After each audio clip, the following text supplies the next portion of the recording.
Cape Town, right. Honeymoon paradise. That's where we're headed for this deep dive into the story of Anni and Shrien Dewani. Picture it. Those beaches, the mountains, a huge Indian wedding celebration, hundreds of guests, the works. Anni, she's our focus here. Young, Swedish Indian, gorgeous, seems to have it all. See, that's the thing about these cases. It's like you're looking at a picture-perfect photo, but there's this, like, tiny tear in it, almost invisible. You get this fairy tale romance on the surface, but underneath, well, these sources you've got, they suggest it's way more complicated. Okay. Complicated how? We're talking whirlwind romance, jet-setting life, designer, everything. Sounds pretty good. Yeah, but it's almost too perfect, isn't it? That private jet to Paris, that ring. It's like he was trying to, like, overwhelm her with all that, don't you think? And then there's how fast it all happened. The engagement. Exactly. Rushed, even.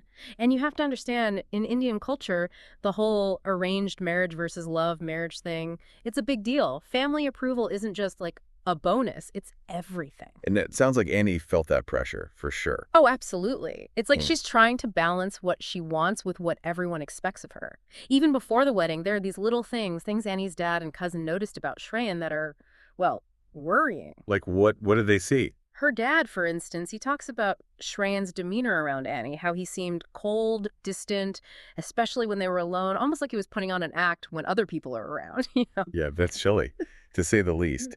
And then there's that thing with Annie's cousin, right? She confided in her, even used the word Hitler to describe his behavior. Yeah, and that's not something you can just brush off. Granted, we're getting these little glimpses into a very complex relationship, but a word like that, it suggests a level of control that's, well, disturbing, to put it mildly. And this is all before they even get to the honeymoon. Exactly. So as we get into the next part of this story, keep that unease in mind, because things are about to get a whole lot darker. Darker is right. We've got Annie calling her parents from South Africa, whispering and switching to Swedish, which Shrien doesn't speak, right? Right. So what's she saying? Well, according to what we know, it was along the lines of, like, there's so much we need to talk about when I'm back in London. It's like, Right. What is she trying to say without him understanding? Suddenly those pre-wedding doubts are looking a lot more serious. And then the kidnapping. But it's not a normal kidnapping, is it? No, not at all. They let Shrien go, unharmed.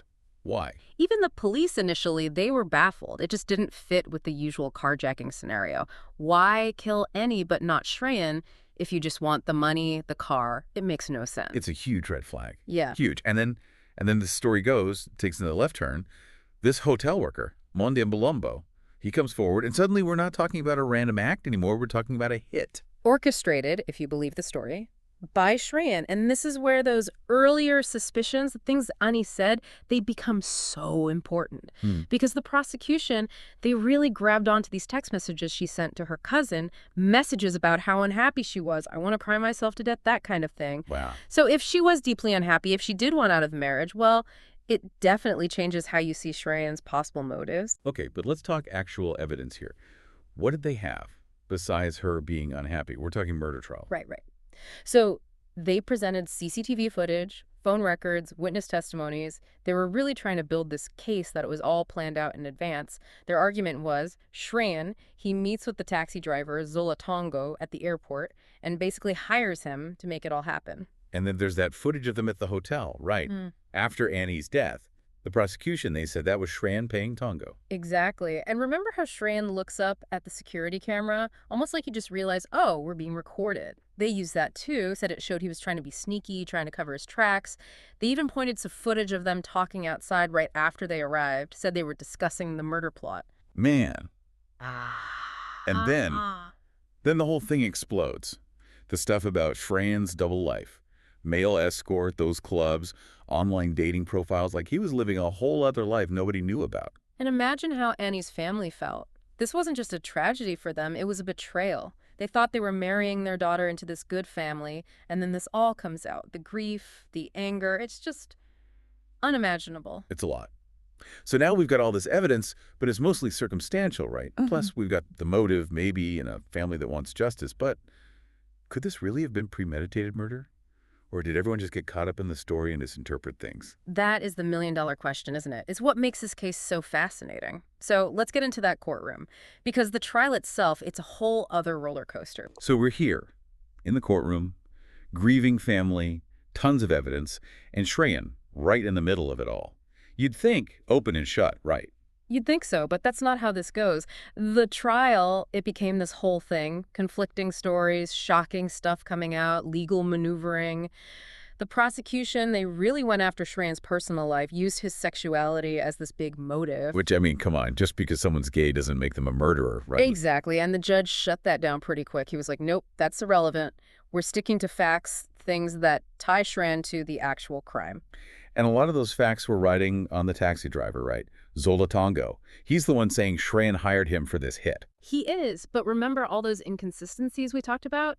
Yeah, those became a big deal during the trial. The defense, they basically tore his story apart. Phone records didn't line up.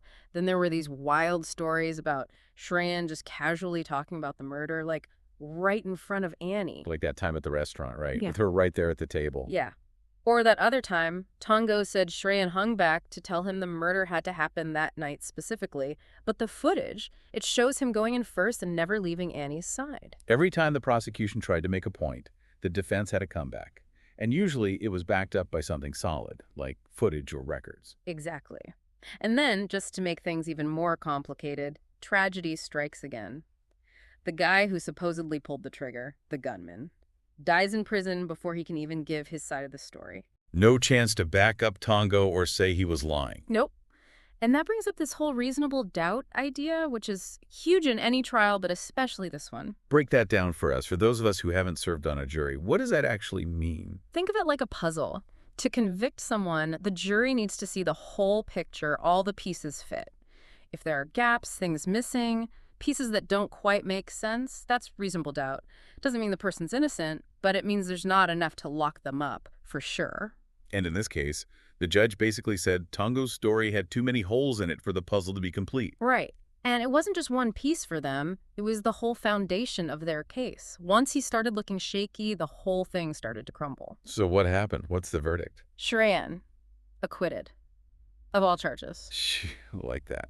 While the other guys involved, Tongo and Balumbo, they got convicted for their parts, but way lighter sentences in exchange for their, let's call it, colorful testimony. Wow. Annie's family, though, they're still left with no real answers. And Shrien's gone on with his life. It's like we're looking at this unfinished puzzle, and the big question mark is, what really happened that night in Cape Town? And that's what makes this deep dive so unsettling, I guess. We started with a fairy tale, then a tragedy, picked apart the evidence, tried to make sense of these conflicting stories, and the truth. Still out there. This isn't just one family story, though, is it? It makes you think about how, even with all our technology, sometimes the truth is the hardest thing to find. And that's the thing about a deep dive, right? Sometimes the deeper you go, the more you realize how much you don't know. This case, it reminds us that there's always more to the story than what's on the surface. You've been listening to The Deep Dive. We'll be back next time with another deep dive. Until then.